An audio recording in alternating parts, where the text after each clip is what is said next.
Hey, Friendo, Steve here. And Larson. And welcome back to Going In Raw, the only pro wrestling podcast you need to be listening to right here at youtube.com/Steve and Larson.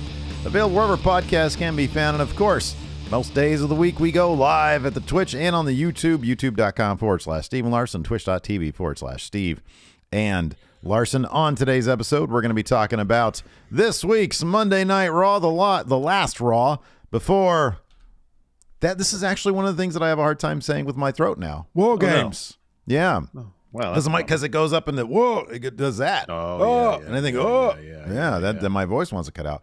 WarGames. That. Can't really yell if you whisper it. WarGames. Yeah. Doesn't sound cool, though. Doesn't sound nearly as cool. Anyways, we're going to talk about the Raw before WarGames. And yeah, that's pretty much it, because it was a pretty beefy episode of Raw last night. We had the advantage gained in the women's match. Yeah. And we still don't know who the fifth person is. Now, we might have an idea as to who it is. However, we want to point out that this could be potentially, for many of you, a giant spoiler, and we want to be sensitive to that. Yeah. So, shortly after this episode goes up on VOD, we post timestamps, and I will make sure to post a spoiler-free timestamp thing. Yes, for this first story. And so you can potentially avoid what might be a big surprise. If you're watching us live over here on the YouTube, what's up, everybody? Hassan, Hi, Henry, everybody. Allen, and Mayor Planet Houston, what's up? You can just maybe fast forward, I don't know, 5 minutes. Maybe I'll do a timer for 5 minutes. Mute it. Or something. Just mute. Yeah, mute it. We'll and wave then, our hands or and something. I'll We go always like say this we're all going to do crazy. that. We always say we're going to do that. We never do. We forget by the time we finish the conversation. Well, today is going to be a different day. All right. Today we're going to do it, Larson. Here, when we're done, Yeah, when we're done, I'll do the start me up dance. I'll do this. There we go. All right. We're gonna get into it. Yeah. And while you're Spoiler hitting alert. mute, hit that like button too. And subscribe and the notify bell. Hit that Yes, like please. button. If you're watching this live, we got 110 people watching live right now. We only have 16 likes on YouTube. Smash that like button right now. Yes. All right. Yes, please. All And right, if you're here we watching go. in VOD, it helps as well. Again, spoiler alert. It's your last warning. Yeah. So, Becky Lynch has been recuperating from a shoulder injury since SummerSlam, but Fightful Select reports that Becky could be returning soon, maybe even very, very, very, very soon. You get what I'm saying? They're Fightful ads. Yeah, for WarGames. Yeah, Fightful adds that quote. We've also heard from several members of new WWE regime that are excited to work with Becky Lynch without her being under the auspices of Vince McMahon's booking. Mm-hmm. So that would be a pretty massive addition to Team Bianca Yeah. for WarGames. Yeah, it'd be huge. You would think then as well that if you got Becky Lynch on your team, odds are pretty good you're going to win the WarGames match. And I wonder if this is a reason why they've waited this long to give us the reveal, because who knows if she completely and totally, and it could be like a bit of a game time decision. Yeah. I mean, there know. might be still like medical clearance issues, something like that. We don't know for sure. Yeah. There are still there are other options as well. Candice LeRae being probably one of the top ones. A return perhaps maybe like a Tegan Knox, Nixon Newell, whatever. I mean, also if since the announcement was going to be made on SmackDown, potentially someone like Liv Morgan, who isn't really in the story now, with I should say a feud, but her story is kind of embracing the more extreme aspects of her in-ring style. Yeah, that would fit right in for WarGames. Yeah, absolutely. So yeah, there are other options. I mean, there's plenty. Dana Brooke, obviously with the Nikki Cross stuff. That's an option. I wonder if they, and it would be kind of smart.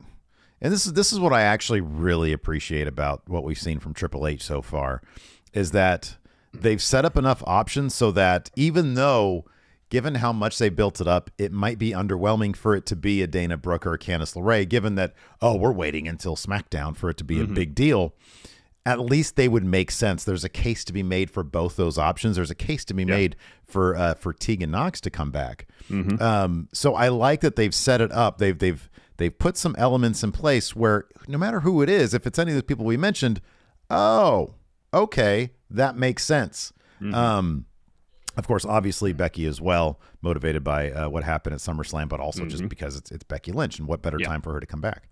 The other thing that I found really interesting about the Fightful thing here is the quote here. We've also heard from several members of the new WWE regime that are excited to work with Becky Lynch without her being under the auspices of Vince McMahon's booking. She's already a huge star. Oh, yes. I am really curious to see where they can take her from there. So and be it Vince's booking or her own, I think is primarily just her being able to grab that proverbial brass ring. But Becky really did make herself into a massive star when given the opportunity. She ran with it, and that was when she was a good guy or a bad guy. So yeah, I'm really looking forward to her return as well. Yeah, same here. If Becky seems like an incredibly creative individual, and to see what she can do working with Triple H and the new creative team, as opposed to having to deal with Vince McMahon's whims and kind of fickle nature about what to do creatively. Yeah. I mean, that being said, they had a story in place for Becky and Bianca and followed through with it. I mean, under Vince. Nonetheless, they did. No, look, not everything was terrible under Vince. He could keep concentration on like one or two stories at a time. Yeah. But yeah, to see what she could do working with Triple H, working with Paul. I'm excited to see what happens. Yeah, absolutely. It'll be good to have her back because she's great. So before we wave our hands during our Raw recap, so I noticed in your notes here. It says Bianca's a fifth member of team will be announced on. I'm sorry, Bianca says fifth member of team will be announced on SmackDown. Who could it be? Is that just this right here? Yeah. Okay. I mean, it was no need to reiterate that. No, it was Becky along, and we named other options. Okay, great, cool. Just make sure we're on the same page. Can I dance now? You stop me up, never stop me up. All right. Spoiler, we're good. We're good. Turn it up now. Okay. Yeah, you can unmute. So, more WarGames. So the main event of Raw saw Rhea Ripley and Asuka have a hell of a bout. Really good match. Determined who gets advantage for their team at WarGames. Rhea Ripley got the win here. That finishing sequence right to the Riptide, that was great stuff.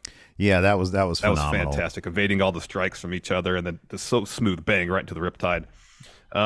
So obviously that means, and commentary is very clear to point this out, at no point will Damage Control's team ever be at the disadvantage in the WarGames bout. At worst, it'll be even numbers during the match.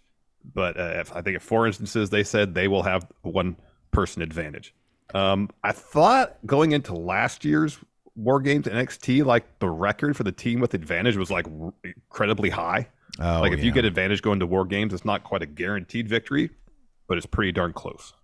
I was trying to do a little bit of that during the Warzone stream last night. Yeah, and I was not really successful, but I mean, in the 2020 WarGames, I think McAfee's team had the advantage against the Undisputed Era. And I forget who. I'm assuming the Undisputed Era won that match or not. I don't know. Yeah, I think so. Yeah, probably. So, and I think usually it's like the bad guys usually get the advantage. I don't know. Maybe somebody in chat can look up some of those stats. Yeah, I kind of vaguely remember the conversation last year for NXT WarGames and people. Yeah, we never do the actual math on it. No, we could go back. I mean, it wouldn't be that hard to go back. And do a little bit of research, but just don't do it. Just kind of operating under some vague recollection of a conversation that happened a year ago. Here's from I can barely remember conversations from yesterday, dude.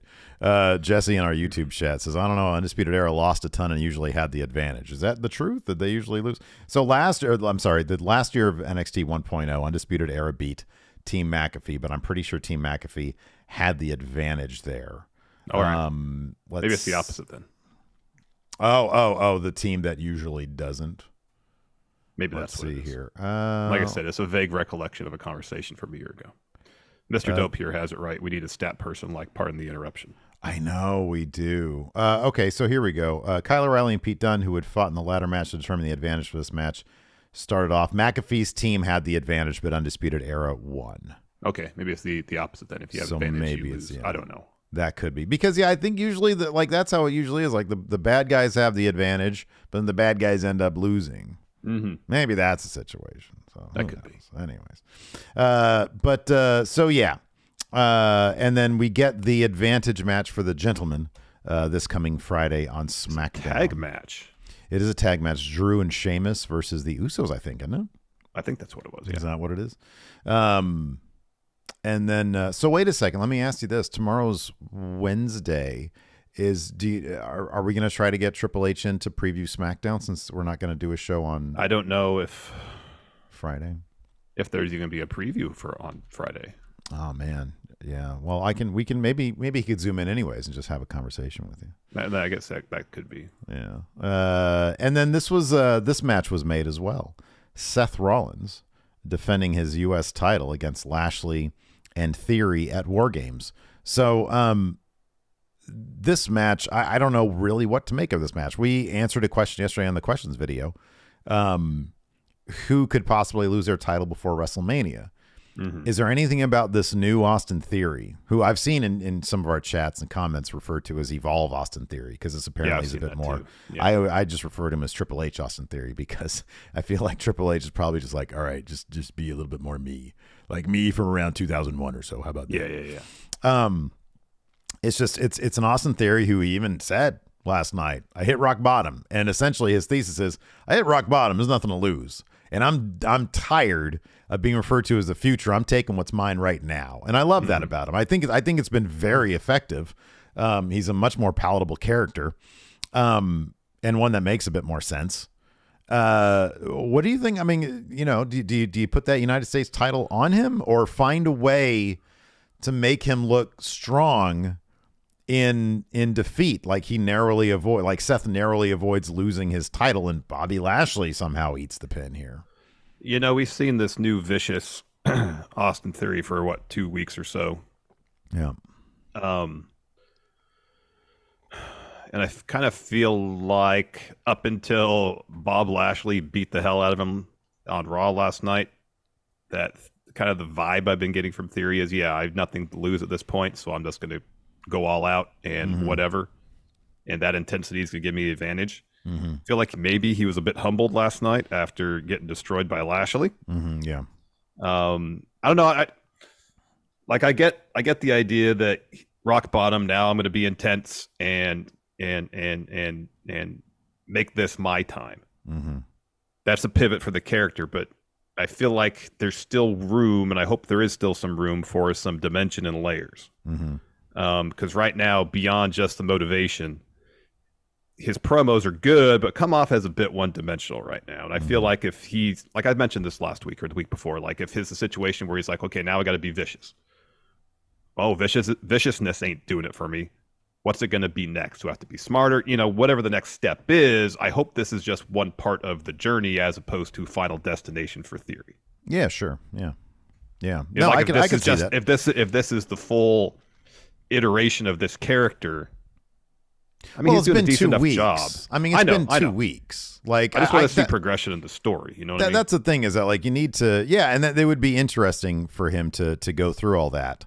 And I'm fairly confident. I don't know. It's funny because I saw there were so many takes about his cash in, even after his explanation. People saying, this was stupid," and it's like, come on, like this is fiction. This is like they're actually writing this character to be to be more than just a guy who takes a selfie. And I thought that his cash in, I thought Seth justifying the cash in last night during the promo was smart as well. When he said, no, I don't think he's stupid for cashing in on me. He's like, I'm Seth Rollins. I'm one of one. I thought he laid out the case pretty well. But yeah, I don't know. You're right. I think that him just making this one turn and immediately being rewarded for it, I think would be short-sighted. I think that would be U.S. title is it's like Naito's Intercontinental Championship. It's the thing that taunts him. It's like, man, I used to have you. I had you back in the day. I lost you, and then I spent everything.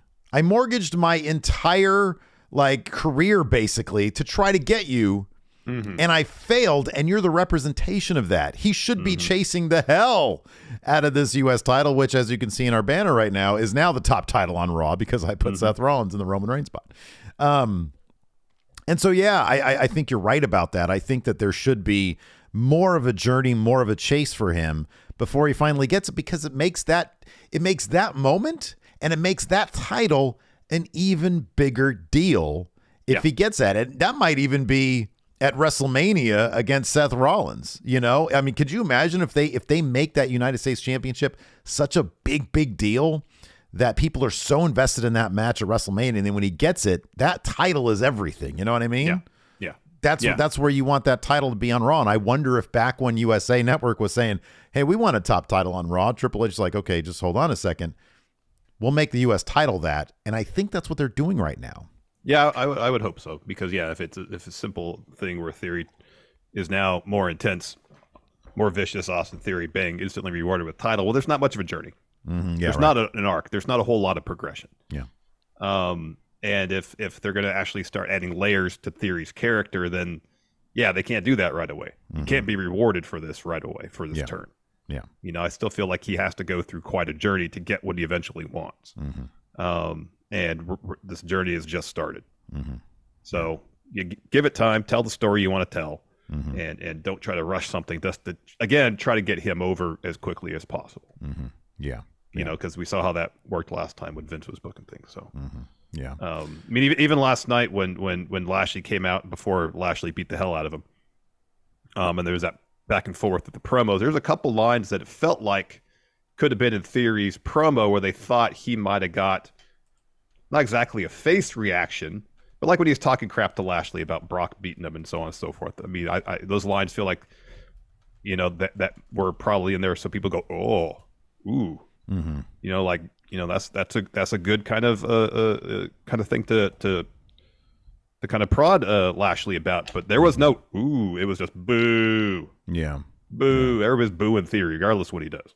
Well, that's the thing. It's all a process. Nobody goes from where he was to what they're trying to do with him to overnight results from the fans. The fans are used to a certain thing, and especially WWE fans who are, you know, a lot of these people they might not keep up on, you know, strictly a week-to-week basis. They might keep up from time to time and know, oh, Theory's that guy who's just annoying and he takes selfies still. So, yeah, I don't know, man. There needs to be more of a journey. Exactly. So we'll see. I agree. You know, odds are that Seth is probably going to keep that U.S. title at Survivor Series, but there's a case to be made for Lashley. You can even make the case that it should be Theory winning that title. So we'll see where it goes. Maybe they'll start kind of passing that title back and forth a few times. I think a good win for Theory would be proving something to Seth, you know, and Lashley for that matter. But I feel like Seth is sort of the target here. If he proves, hey, I'm a threat, you need to take me seriously. Remember how like that the last match that he had with Theory, what did Seth Rollins have? An answer for everything. He had him scouted to perfection. Yeah. Well, Theory says, I'm not the same guy that you just wrestled. Well, we need to find out why. Yes. We need to find out. See that. Yeah. And we need to see it. That's right. Yeah. Yeah. We need to see that in the ring. And if he can prove that to Seth Rollins, so Seth Rollins is actually freaked out a little bit by this guy, then that's a win for Theory. And if Lashley ends up being spoiler to Theory actually getting the title, but Seth is like, man, Lashley kind of saved me from losing my title to Theory, maybe that's where Lashley comes into play there. Could be. Because honestly, I don't really feel like Lashley's probably going to get his hands on another title till he beats Brock again. Yeah.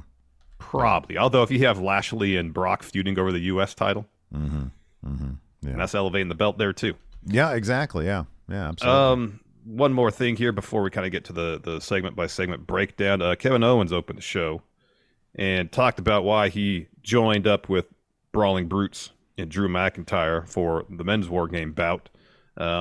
He mentioned Sammy, actually kind of put over Sammy. He says, you know, we've been through a lot. He's still like a brother to me. I got into war games because I want to get to Roman. Yeah. He says, I haven't forgot what happened 2 years ago when I should have been the guy to end your history-making reign before it even got started.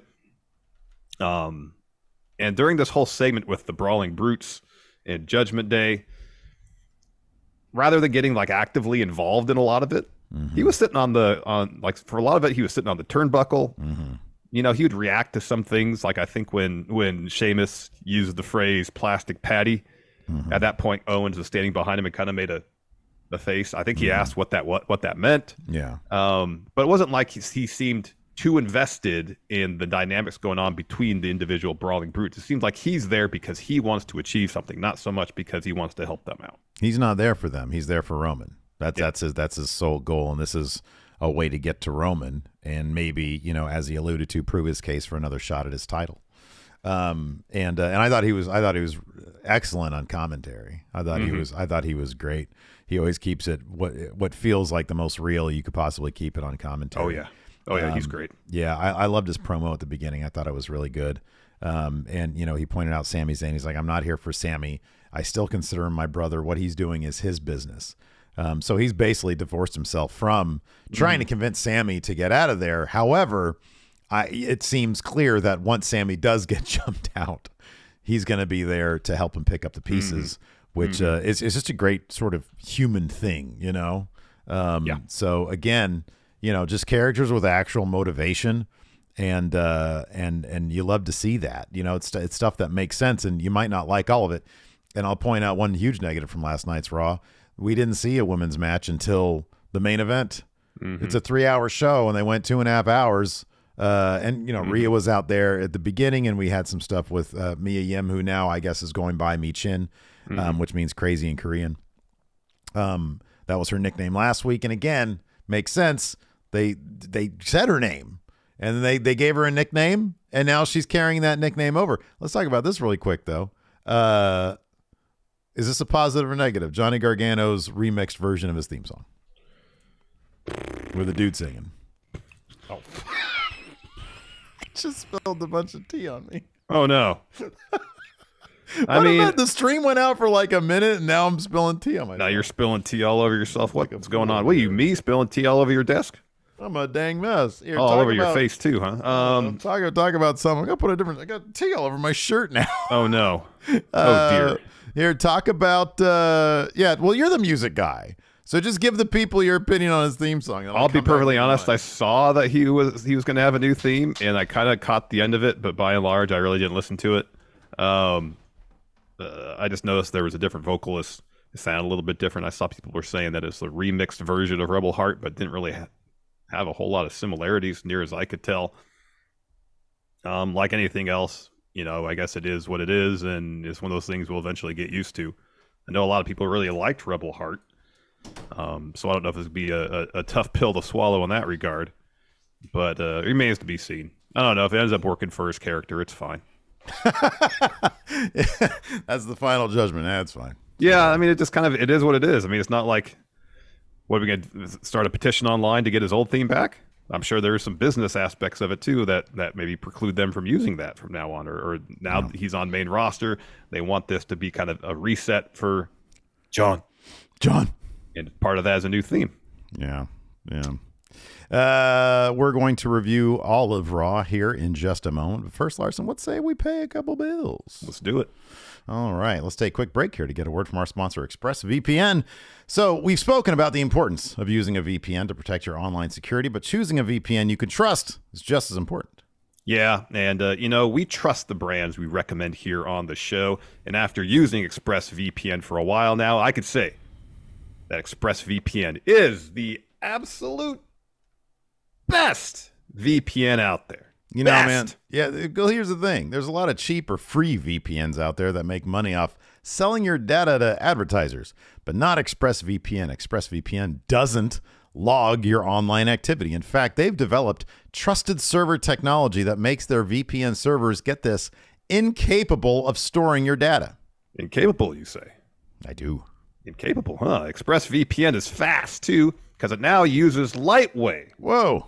Lightway, a new VPN protocol that makes user speeds faster than ever, so fast that I can stream HD video with zero buffering.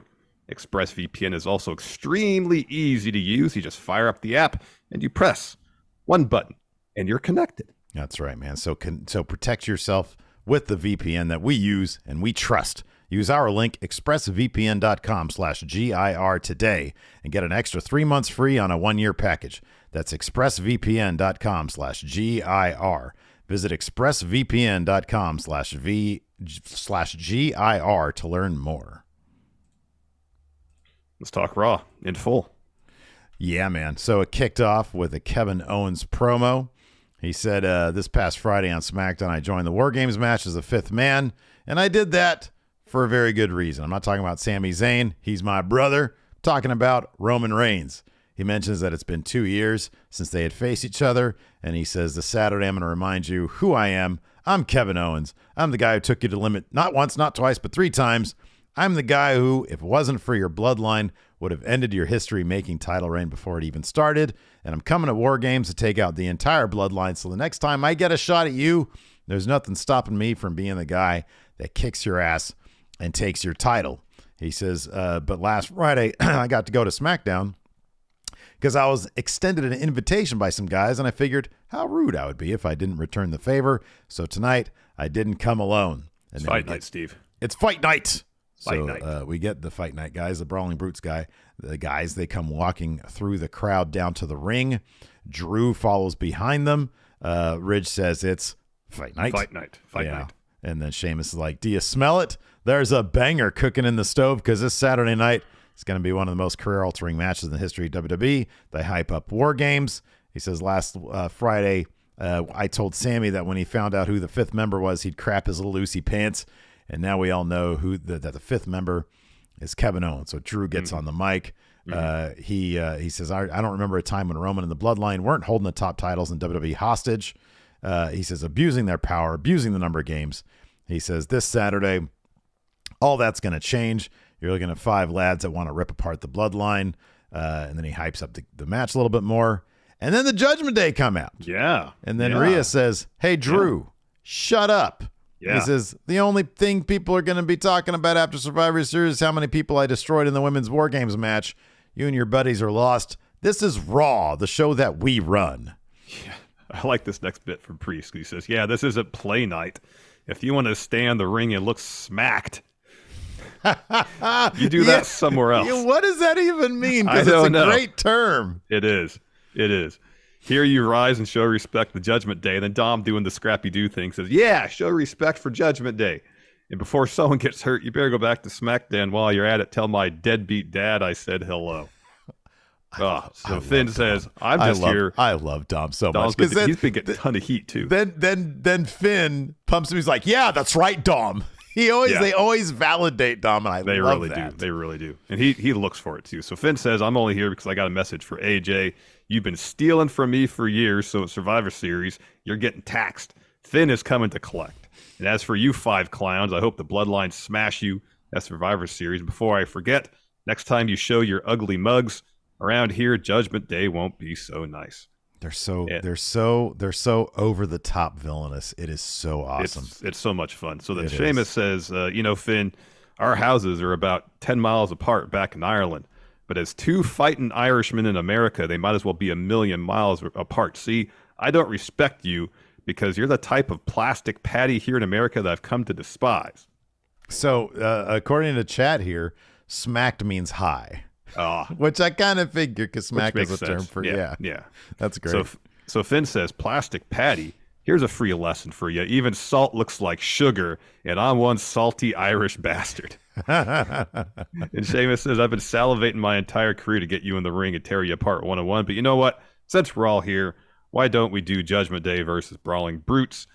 Judgment Day accept. They run to the ring. Brawl breaks out.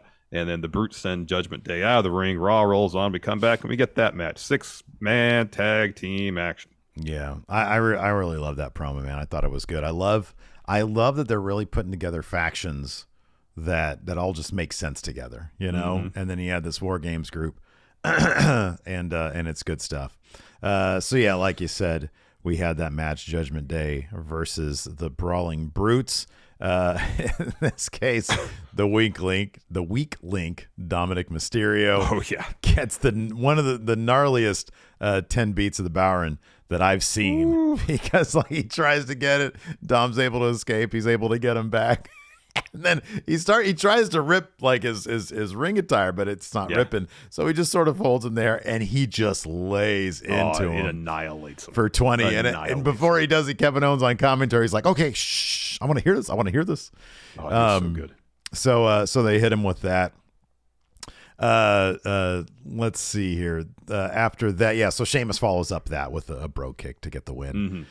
Finn then immediately gets in, lays out Sheamus from behind. Priest joins in. Priest and Sheamus brawl up the ramp. Gallows boots Priest in the head because at a certain point, Judgment Day, because Dom earlier in the match tried to run away from Sheamus. Yeah, and then the OC come out to make sure it doesn't happen. They send him back so that the Brawling Brutes could get that win there. So they're still up there. Gallows boots Priest in the head.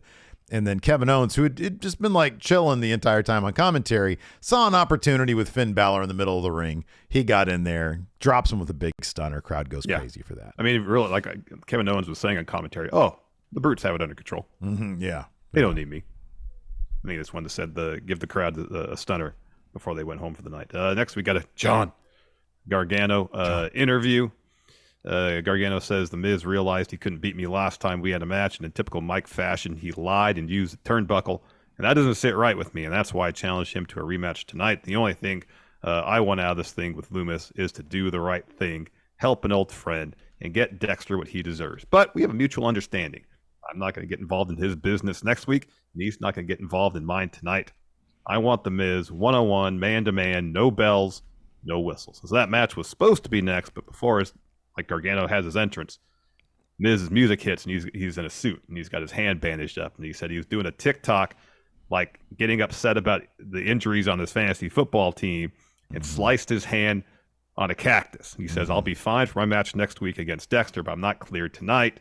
He says, I'm going to beat Dexter next week, but Johnny, I know you want to put on a show for the fans, and since I can't compete, I found you a worthy opponent. And then Amos and MVP make their entrance. Gargano's got to wrestle Amos. Yeah, and he ends up he gets Amos on the ropes for a bit here. He had him down to his knees and was dropping him with some super kicks. Miz tried to get involved here, but in the end, Gargano leaps off the top. Amos grabs him by the throat, hits him with a big choke slam to get the win for Amos. Yeah, it was a huge choke slam too. He held Gargano up there for a little bit. Yeah, he did. So, okay, was Loomis versus Miz originally supposed to happen in Survivor Series? Yeah. Okay. Was there like a storyline reason for that changing last week that I'm forgetting? I guess it right is now? off the card, isn't it? Now that I think about it. Okay. Just making sure. Maybe it was during that Miz TV thing. Because last week, I remember, I was like, I don't really want to watch Miz TV. I think I did watch it though, but evidently I didn't retain that change. But I swear to God, I thought it was supposed to be a Survivor Series. Yeah, I did too. Thought it was announced and everything. All right, making sure I'm not completely tripping right now. So anyway, apparently that's going to happen on Raw, where Dexter Loomis will finally get his contract there, or maybe be added back. I don't know. Yeah, I don't know. Let me see here. After that, while you look that up, there's a Austin Theory video package, and then we had a Seth Rollins interview. Golly, I feel like this week would have been perfect to start our person transcribing for. You know, I took a different approach. Yeah, here it is, November 14th from Yahoo. It says Miz, Dexter Loomis at Survivor Series. So we're not imagining. That was just a week ago. Yeah. November 14th? Yeah. Okay. So they just changed it. That's fine. Whatever. I actually watched the show differently last night, so it actually helped the note taking process. I watched like the middle hour and 15 minutes live on the East Coast feed. Then at 8:30, I started at the beginning and watched up until when I started before. And then this morning I caught the very end. Wow. So I just did it in like hour chunks basically, and it wasn't so bad. A bit nicer that way. Yeah, a little bit. Right on. Well, we had a Seth Rollins interview. Says 2 weeks ago. Okay, so Star-Lord Who said, Star-Lord Who says they never said it'd be at Survivor Series. They just kept saying in 2 weeks. And then Kyle says they said 2 weeks, not once on Miz TV. They mentioned this will be at Survivor. I didn't think it was at Survivor. I thought it was the week before they mentioned Survivor Series. But if you're saying there's an article that said it was a Survivor Series. Yeah, I just saw the headline. Let me double check it. Go ahead. I swear I thought Gargano said at Survivor Series it's going to happen. So Seth says 2 weeks ago I got mauled by Lashley. Last week I got jumped from behind by Theory. I could say that I've never felt better. He says I've been asked how I've been preparing for Survivor Series. He says I asked for this match because I got a bone to pick with Theory and Lashley, so I figured a triple threat would be a good 2 birds 1 stone situation. Here, let me get it for a second. So WWE's official tweet about it last week says in 2 weeks on Raw. So I wonder if during the actual segment they just said 2 weeks, therefore the implication would be Survivor Series, because that would make sense. Okay. All right. So two birds, one stone. He says, you don't prepare for a wild Bobby Lashley. You survive a wild Bobby Lashley. If you're equipped, and luckily for me, I got a PhD in getting back up. I never say die. He says, as for Theory, he's lost everything and may be more dangerous than he's ever been, but he's still the stupidest person on the face of the earth. And not because he tried to cash in Money in the Bank on my U.S. title. As somewhat of an expert on cash-ins, I thought it was very well timed. Theory's stupid for what he tried to do me last week. He jumped me from behind, tried to beat me in my own game, trying to make a name off my name, and that never ends well for anybody. Just ask Cody Rhodes. Ask him how his rehab's going. Yes.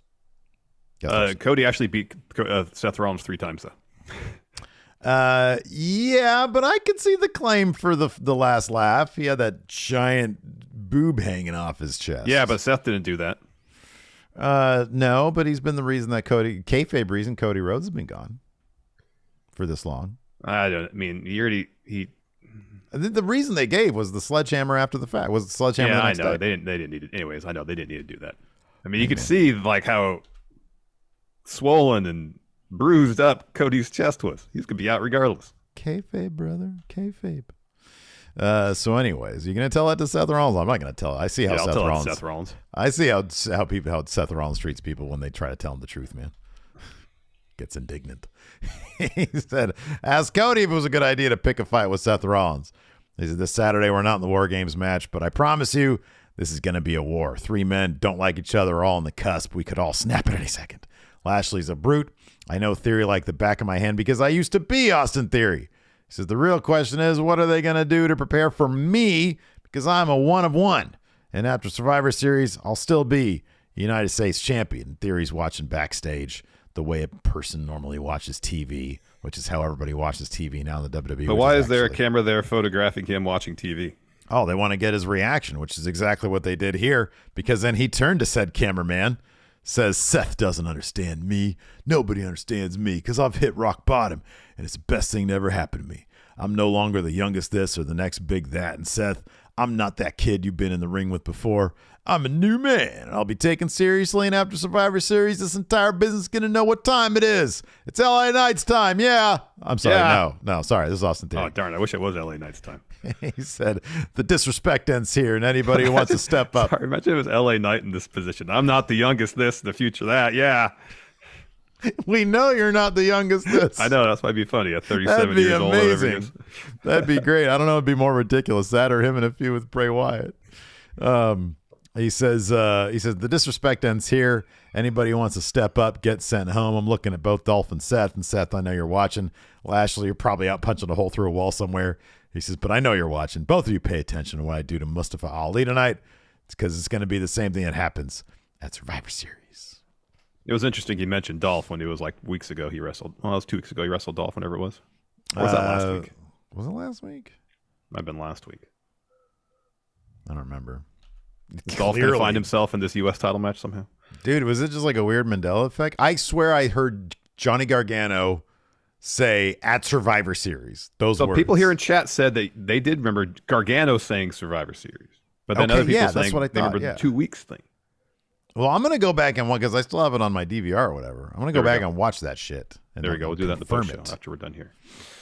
Next, we got Mustafa Ali versus... Oh, wait a second. Hold on. Jesse here in our YouTube chat says, the women's WarGames match has only been won by the team with the advantage once, and it was last year with Raquel, Io, Kaylee Ray, and Cora beating So it's the opposite. If you get the advantage, you're going to lose. And only twice for the men. So in every other situation...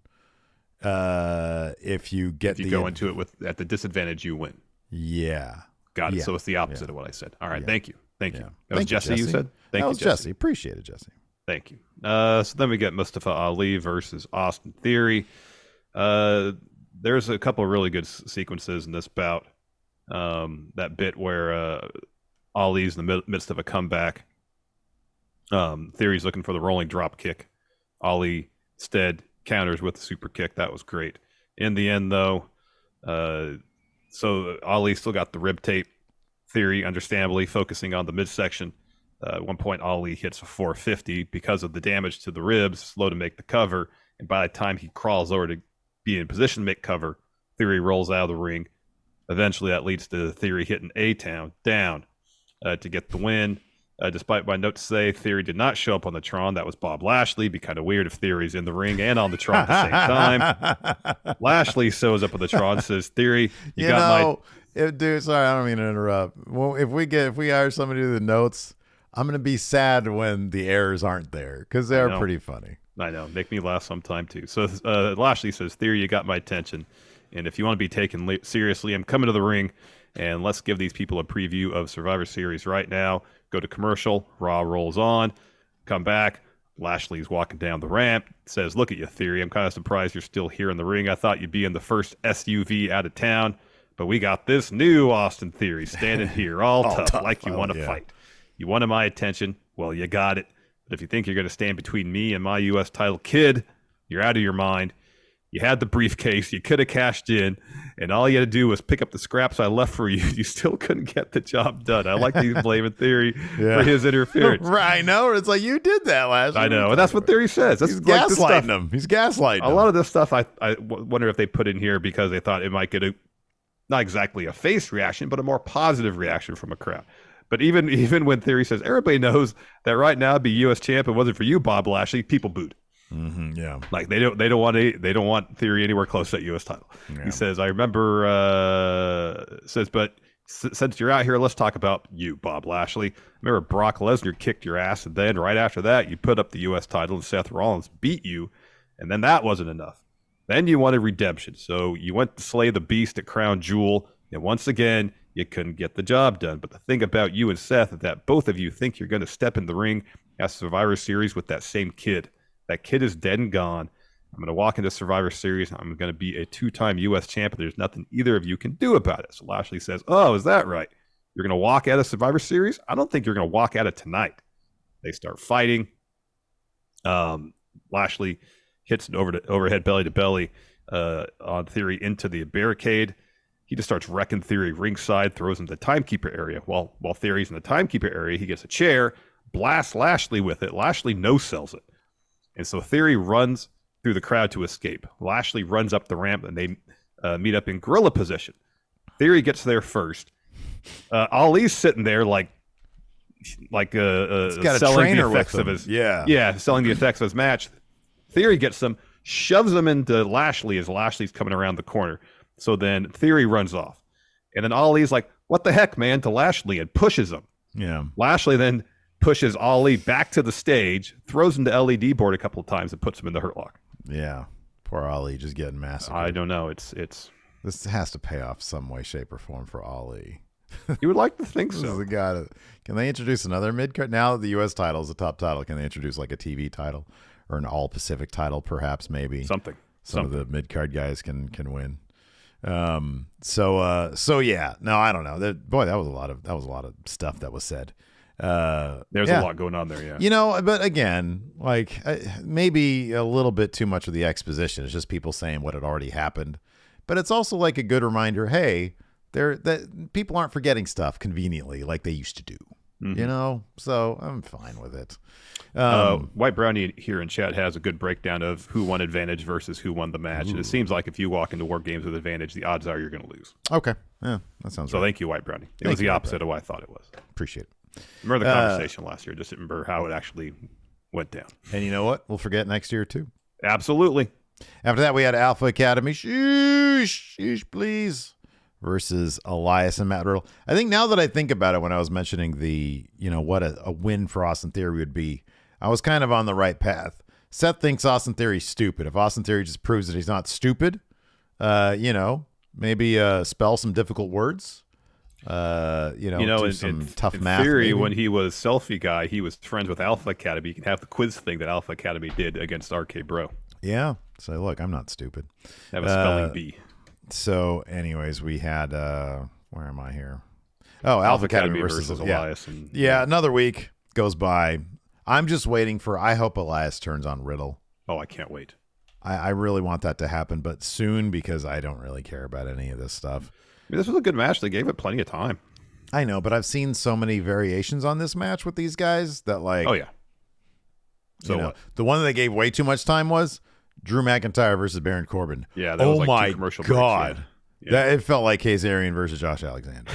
That was so long. Anyways, what is this? Riddle gets the floating bro on Gable. Gable eats the pins for Alpha Academy. He's the Carl Anderson of Alpha Academy. Yeah, nothing really. Yeah, he is. Nothing really advanced here. No. Nothing other really. than Elias and Matt Riddle have good in-ring chemistry. Yeah. So hopefully that's it. Yeah. After that, we had Baron Corbin and JBL at the poker table. It's just the two of them. I guess they're just playing poker one-on-one. Baron talk some trash about their driver for having his drink order wrong. They talk shit about Albany. Drew McIntyre steps in. JBL asks him how Scotland doing in the World Cup, and he's like, "Oh, that's right, they didn't make it." Why would you immediately antagonize Drew McIntyre? That doesn't seem like a good idea. So JBL says, he says, I would have helped Baron beat you at WrestleMania if I was there, just like Roman's gonna beat you at Survivor Series. And he's like, "Oh, let's put that theory to the test. Let's have a match." And then Baron says, "No, let's settle it right here." And I swear to God, I thought he was going to challenge him to poker. Yeah, I did too. Because I'm like, Baron's around the same height as Drew, but Drew is like double the fucking size and muscle. And I was like, "Oh, are they going to do like some poker?" But no. Drew tells JBL, he says, "I respect my elders." He says, "But you, whoop!" And then he punches him in the face. Yep. And JBL says, "We'll see you in the ring." And then we get like a WarGames video package, which is pretty well done. Yeah, I got War Pig stuck in my head though ever since. Now I think it's getting stuck in my head after all this talk about WarGames and advantages and stuff. It's another song that I used to play in Guitar Hero. Oh yeah, there you go. Was in there. Yeah, I need to get Jackson back stuck in my head. There it is. And then we had this really long Baron Corbin versus Drew McIntyre match. I'm thinking to myself, Drew is like less than a week away from WarGames. Wipe the floor with Baron. He should not have any issues with Baron Corbin. I will say this. It was kind of neat to see Baron Corbin bust out a shell shock. Ryback's old finish. Yeah, that was cool. Yeah, that was, yeah. Yeah, they need to bring Ryback back. No, they don't actually. But the finish of this involved Akira Tozawa in his old gear. He's got the blonde hair again. He's got his old gear back. Looked like $1 million. Yeah, so Baron hits Drew with a deep 6. So Drew kicks out, and then Baron's like trying to bully the ref, essentially saying, "Hey, that should have been a 3 count, and that's your job." He thinks the ref's in there to count 3, regardless if the shoulders are down for a 3 count. Mm-hmm, yeah. That was the vibe I was getting here. So then Tozawa shows up standing on the announce table, and he's teasing JBL. And he says, "I like your hat." And he points up and says, "Look up there." Mm-hmm. So JBL does, and when JBL looks up, Tozawa gets his hat. Mm-hmm. And that's enough to distract Baron. That it leads to Drew hitting a Claymore to get the win. Yeah, which it never should have gotten to that point, man. No. It never should have gotten to that point. And then Tazira runs off through the crowd with the cowboy hat. After that, we had an OC interview where AJ says, "It's a shame Finn and we were close, but I've come to realize that this is my family. These are my brothers. This is my sister. We're the OC. And this thing between Finn and it's come to an end. And at Survivor Series, I give him the beating that he deserves, and I'm going to make it phenomenal." And then Finn steps up to AJ, says, "You think I'm a bad guy? You're wrong. I'm worse. I'm the devil. And when you dance with the devil, you never dance again." And then Rhea says, "Hey, Mia!" And then boots the shit out of her from off camera. That was fantastic. Rhea has mastered the art of the surprise boot. Oh, man, it's awesome. "Hey, Mia!" And then a big brawl breaks out between Judgment Day and OC. And then and then they go back outside, and there's security cam footage, and then the cameras are out there too, and it's just a big brawl. And what was it? I think Priest had Gallows in the door, and he was banging the door, or vice versa. I forget what it was. Yeah. Trash was being spilled everywhere. It's a shame this isn't a WarGames match. I know, or at least a traditional Survivor Series match. I know. So then we have Asuka versus Rhea Ripley. Winner gets advantage for their team of WarGames. But before we get the match, we get a lot of talking. Mm-hmm. So first, Bianca is joined in the ring by Asuka and Alexa Bliss. Bianca says, "Ever since SummerSlam, Bayley and I have been tearing each other apart, not just for this championship, but for the future of the women's division. But this Saturday, this battle is finally going to end in the only place it can, WarGames. Now, I have won the battle for now, but I have not won the war, and I can't do it alone. There is nobody I'd rather go to war with than my girls. We got Alexa Bliss. We got Michin. And to the woman who's going to win the advantage for us tonight, Asuka, while Bailey's team is busy playing games, we're ready for war. And Bliss says, yeah, we are. I'm ready to get payback on everyone at Damage Control and throw Nikki Cross in the trash where she belongs. Asuka says, we're ready for war, but no one is ready for us. Bianca says, and just wait till you see who our fifth member is. Asuka says, tonight, Rhea isn't ready for Asuka. Bianca says, everybody has been hitting us up to join our team because Bailey's been making a bunch of enemies. And when we finally decide on SmackDown, I promise you, you will not be disappointed. Yeah, that crowd was disappointed because they started booing that. Yeah, I know. They're like, no, come on. We sat here for 3 hours. We want to know now. It's my money. So after that, Damage Control walks out with Rhea. And Bailey says, hold on. You actually expect us to believe that you have this fifth partner, but you're going to make us wait till Friday? Sounds like the EST is stalling. Or is it a lot harder than you thought it would be to find someone else who likes you? Because a ding-dong hello, no one even respects you around here, not even your teammates. They're just sucking up to you because they want to be next in line for your title. Not like they'd ever stand a chance. I don't know why I'm reading this like LA Knight. She said, I mean, you got Michin and you saw what happened earlier. And she's been here for a cup of coffee. Yeah.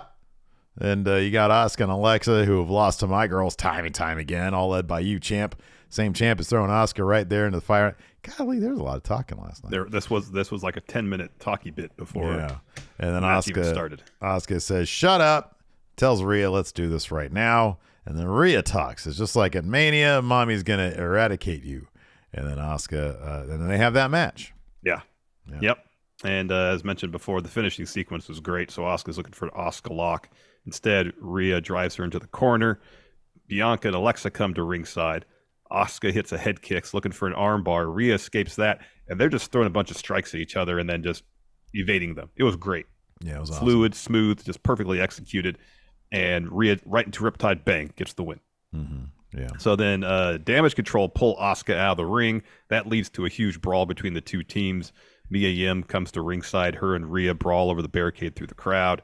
Damage Control is triple teaming Bianca on the floor. Asuka takes him out with a crossbody off the top rope, and that's how the show ends. Correct. Wanted to give a shout out here really quick in YouTube chat to Juan Arc. Says, hey guys, just wanted to pop in and say I used to watch you too when I was a kid laughing at your 10 for the win videos. Wanted to thank you for making some happy memories for kid me. I'm now in my mid 40s and I wanted to say thank you. That's how long I've been doing this. That last part I added in there. Yeah.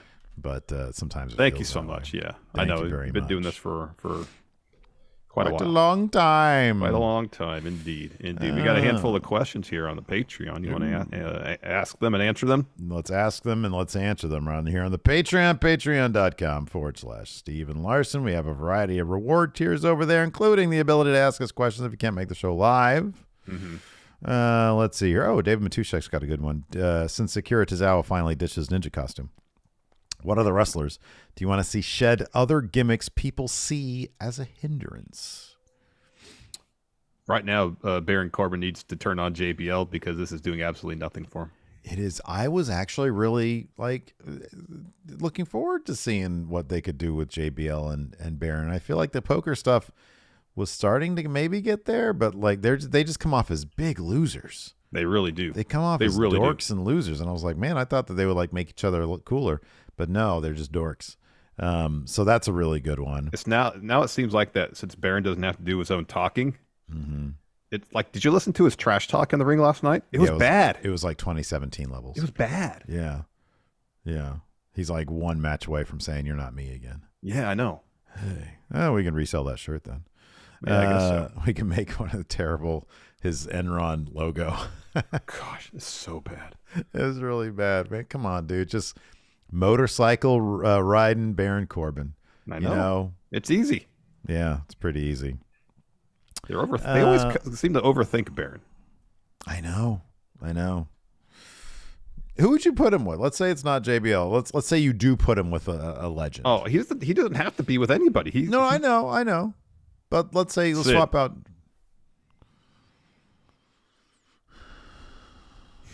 Okay. Eric Bischoff. I'm sorry, I said legend. I didn't. Yeah, man, you want to make him look dorkier? Just person who's old. Yeah, kind of. Go all in on the dork. Patrick Sparks. Hey, friendos, Pat here. Besides Cody, which wrestling personality would have the best reality show? Judgment Day. Oh, that'd be good, yeah. Wouldn't that be great if they sort of like kayfabe a bit, you know? Yeah. That'd be amazing. Just have a cameraman cool. follow Judgment Day around. That would be great. That would be great. Smurf Galloway, Stephen M. Just curious, Triple H has his own match rating system, since I'm sure he doesn't agree with Dave's silly star system. Also, his take on going in Raw math. They might be kind of one and the same. He has his criteria. I don't know if it's 3 categories with one subcategory broken down to 3 parts, but I'm sure he has something. So I'm gonna say that, you know, for him, the going in Raw math thing for being good is it's in ring, it's promo, and then level of metal. How instead of look presentation, it's like how metal. How metal, yeah. And then everything else is probably the same, except the kayfabe bit is exclusively what they did in WWE. Of course. Everything else is crap. I think Triple H is getting much better. Have you noticed? It really is. Yeah, I have noticed that. Really, I mean, it's been good for a very long time. I've always been really good at Triple H. You have been, yeah. You still but are. Now, every Monday and Friday especially. Every Monday and Friday, I get to hear him because I listen to your conversations. I get to listen to him, and it's like, man, I get my own personal coaching for how to do the Triple H impression even better because actual Triple H calls in and I get to listen in. So it just helps my impersonation. Certainly isn't you listening into yourself. Which is simply used for entertainment purposes, not to, not as a ruse or, deception. Perhaps. Oh, are you trying to infer that's not Triple H? No, not at all. I'm saying it definitely is definitely him. Seemed like you saying for entertainment purposes, it made it sound like no, I do it for entertainment. It was Triple H impersonator. Yeah, no, Steve here. So yeah, we'll try to get him on the call tomorrow for the AEW review. Maybe we'll get his thoughts on AEW. We got him yesterday. When are we gonna do our Survivor Series predictions? We should probably do those tonight. What is tonight? Tuesday. Tuesday. Yeah, whatever. I'm cool with whatever. All right. Let's see if the Enforcer's free. We should probably not do can we just take Overrun off this week? Yeah. Like I have a survey up for Dolph since that's what we decided on, but it's up. But yeah. Okay. Well, yeah. We'll do it for next week. Well, the friendos will understand. Yeah. It's a holiday week, It's Thanksgiving week. We're allowed to take a little bit of things off. Yeah. Right? Anyways, thanks everybody for tuning in. We appreciate it. Is that it for the show today? We ain't got nothing else, right? That's it. Okay, cool. Right on. Well, thanks everybody for tuning in. We appreciate it. Thanks to our sponsor, ExpressVPN. Go to expressvpn.com/GIR to know more. And if you're watching this on YouTube, give us a like. Yeah, if you're listening to us in the audio realm, do the review, rating, or a comment thing. Yeah, all that stuff. Yeah. All right. We'll talk to you guys later. Goodbye.